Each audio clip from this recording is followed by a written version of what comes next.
Près de 90% des zones humides et plus de la moitié de la superficie terrestre du parc national de Nkokwati-Ndouli, ainsi que ses espèces et 7000 habitants, sont aujourd'hui menacés par 2 projets d'exploration pétrolière. C'est ce que révèle un rapport publié ce 4 septembre à Brazzaville par le Centre d'action pour le développement en collaboration avec l'ONG américaine Elfinside.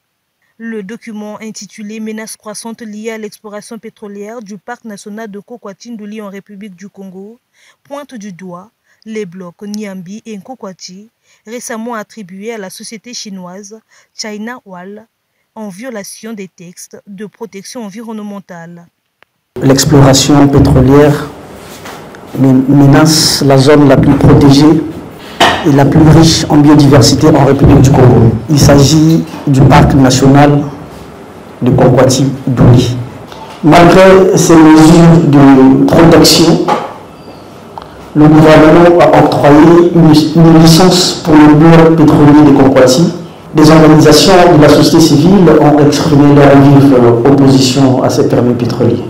Plusieurs organisations, une dizaine pour être précis, 13 organisations nationales, ont signé une déclaration publique demandant leur annulation immédiate. Malgré une déclaration publique signée par 13 organisations de la société civile appelant à l'annulation immédiate des permis d'exploration, le gouvernement a maintenu l'octroi de ces blocs, provoquant l'indignation des ONG environnementales qui recommandent des mesures urgentes.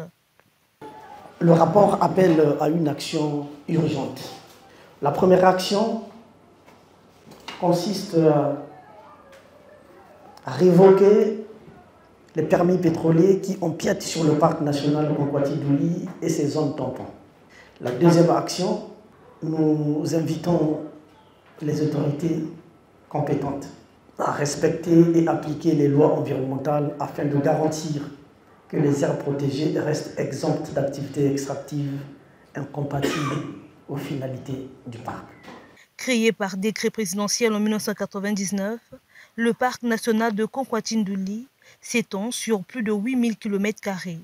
Il abrite des forêts tropicales, des mangroves, des zones humides, des rivières et une zone marine, protégeant ainsi plusieurs espèces vulnérables. La publication de ce rapport intervient la veille du sommet africain pour le climat, prévu le 8 septembre à Addis Abeba, en Éthiopie.